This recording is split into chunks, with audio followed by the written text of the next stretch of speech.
saja yang di sini yang diterima di PTN dengan jalur SNMPTN? Nopi, kenapa belum lulus ya? Iya, belum lulus, Bu. Kenapa? Mungkin belum rezekinya, Bu. Ya, tidak apa-apa. Nanti dicoba lagi ya di SBMPTN dengan cara rajin belajar, selalu memotivasi diri. Absen dulu ya. Nopi Miftahul Jana Hadir. Rahma Hadir. Yolanda Dwi Salsa Hadir. Aini. Sakit. Sakit apa? Covid. Oh, COVID ya. Nah, anak-anak, itulah pentingnya menjaga kebersihan dan selalu menetapkan protokol kesehatan. Karena virus COVID ini menyerang tubuh kita. Yang pertama kali diserang di tubuh kita, apa ada yang tahu apa yang diserang di tubuh kita pertama kali? Apa? Sel. Benar sekali. Sel. Ada yang tahu apa itu pengertian sel? Belum tahu, Bu. Baiklah, Ibu akan menjelaskan. Pertama itu, sel ini merupakan unit terkecil di dalam kehidupan.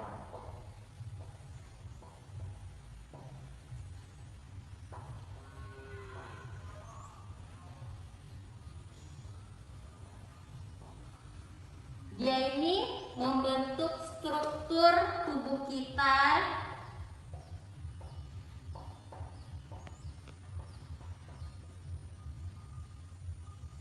dan juga fungsi tubuh kita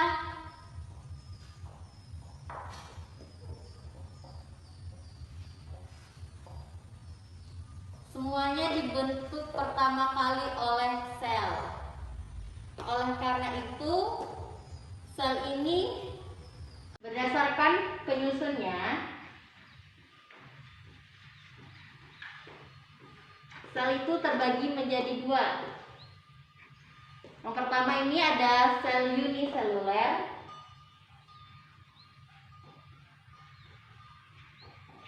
dan ada juga sel multiseluler.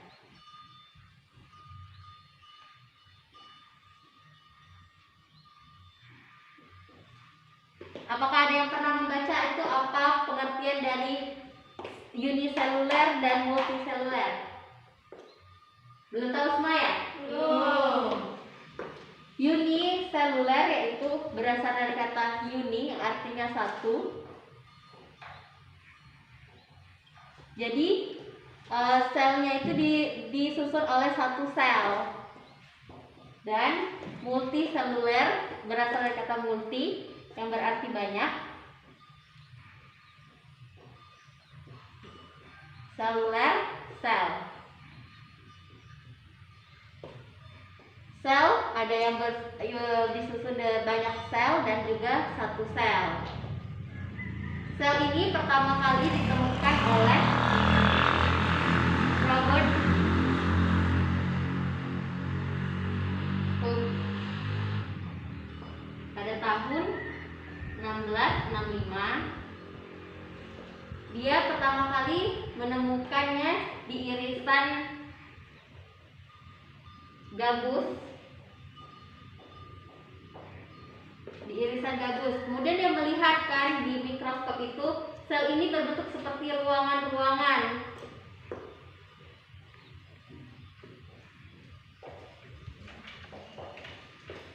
Karena berbentuk seperti ruangan-ruangan, oleh sebab itu dia menamakannya sel. Kemudian setelah dikembang-kembangkan lagi dan adanya mikroskop, kemudian barulah diketahui sel ini ada yang berdasarkan strukturnya itu ada yang eukariot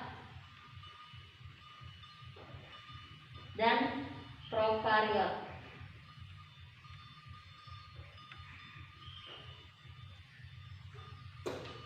Pro ini berasal dari kata pro sebelum. Kariotik itu artinya inti. Dan artinya sel ini ada yang tidak berinti dan juga ada yang mempunyai inti. Di sini Ibu mempunyai gambar sel prokariotik dan sel eukariotik. Ibu ingin meminta kalian untuk mengamati dari gambar kedua ini, kemudian menuliskan apa saja perbedaan dari sel prokariotik dan sel eukariotik.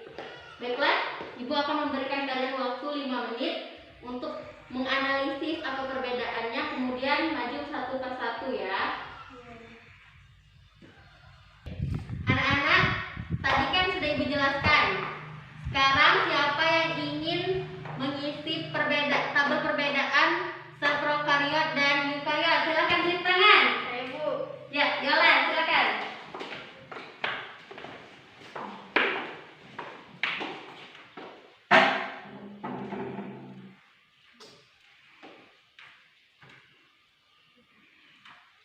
Ini akan diberikan nilai tertinggi untuk siapa yang mengisi tabel paling banyak. Siapa selanjutnya? Saya, Bu.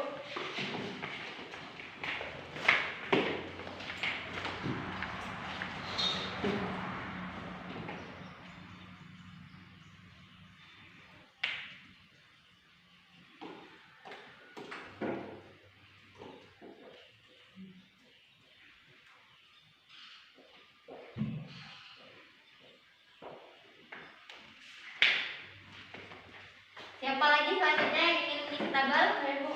Ya, Novi, silakan.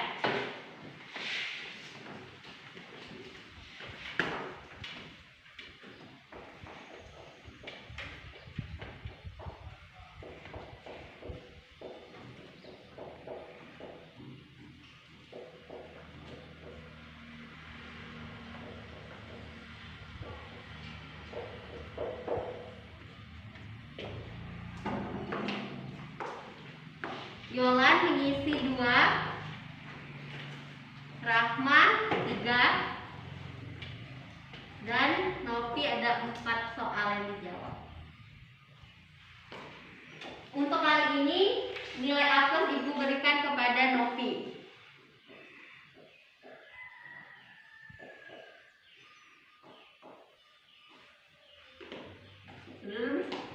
Seperti yang telah kalian isi di tabel, perbedaan sel prokariot dan sel eukariot. Pertama, di dalam sel prokariot itu disusun oleh pertama itu kapsul. Kemudian ada dinding sel. Dinding sel ini sebagai pembentuk dari sel prokariot ini sendiri. Kemudian ada membran sel. Membran sel ini berfungsi sebagai pelindung dari sitoplasma atau cairan yang ada di dalam sel ini. Kemudian ada ribosom dan plasmid serta pili. Pili ini berfungsi sebagai tempat untuk melekatnya sel ini. Kemudian ada flagellum. Flagellum ini fungsinya itu untuk membuat sel ini bergerak, jadi mempermudahkannya untuk bergerak. Nah, sedangkan sel eukariotik ini dia itu lebih kompleks daripada sel prokariotik. Dia mempunyai sitoplasma, ada membran sel, retikulum endoplasma, mitokondria, retikulum endoplasma, ada ribosom, aparatus Golgi, sentriol, dan juga lisosom. Di dalam dan yang paling penting, sel eukariot ini mempunyai nukleus. Ada yang pernah membaca apa itu nukleus? Belum ya? Nukleus ini merupakan inti dari sel. Di dalamnya tersusun ada nukleus, ada plasma, ada nukleolus, dan ada membran inti.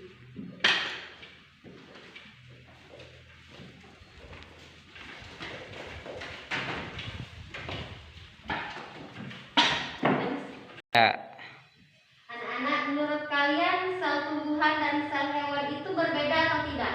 Berbeda. Menurut kalian apa sih yang membedakan antara sel hewan dan sel tumbuhan? Ada yang tahu? Saya, Bu. Apa? Sel tumbuhan itu memiliki sel yang lebih besar, sedangkan sel hewan lebih kecil. Ya, pertama itu sel tumbuhan lebih besar, sel hewan lebih kecil. Ada yang tahu lagi? Saya, Bu. Ya? Sel tumbuhan mempunyai dinding sel, dan Ah. sedangkan sel hewan tidak memiliki dinding sel. Ya, benar. Sel tumbuhan dia mempunyai dinding sel, sedangkan sel hewan tidak mempunyai dinding sel. Hal ini karena sel tumbuhan ini membutuhkan dinding sel sebagai pembentuk. Tumbuhan mempunyai klorofil, sel hewan tidak mempunyai klorofil. Benar sekali, sel tumbuhan itu dia mempunyai klorofil, sedangkan sel hewan itu tidak. Dikarenakan sel tumbuhan ini mempunyai klorofil untuk membentuk makanannya, sedangkan sel hewan tidak perlu klorofil karena dia bisa mencari makanannya sendiri. Selanjutnya, apalagi perbedaan antara sel hewan dan sel tumbuhan?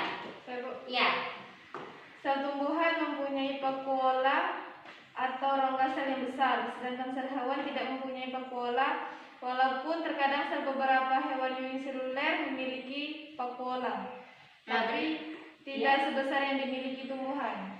ya benar sekali. Sel tumbuhan itu mempunyai vakuola untuk mengisi cairan-cairan di dalamnya, sedangkan sel hewan itu tidak mempunyai vakuola.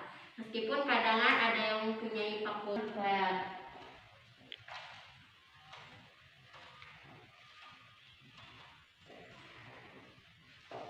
Jadi sel itu disusun oleh 6 komponen. Yang pertama karbohidrat, ada protein, asam amino, lipid, dan juga asam nukleat.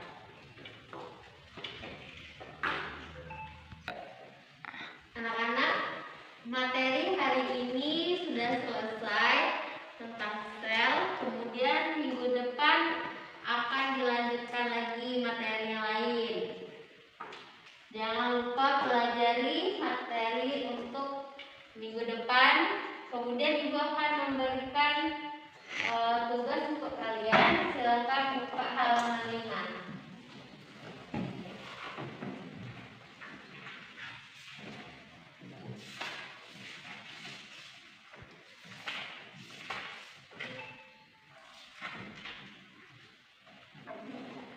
Sudah, di halaman 5 itu ada 10 soal. Silahkan kerjakan semuanya. Minggu depan akan ibu koreksi. Terima kasih anak-anak untuk perhatiannya hari ini. Ibu ucapkan Assalamualaikum warahmatullahi wabarakatuh. Waalaikumsalam warahmatullahi wabarakatuh.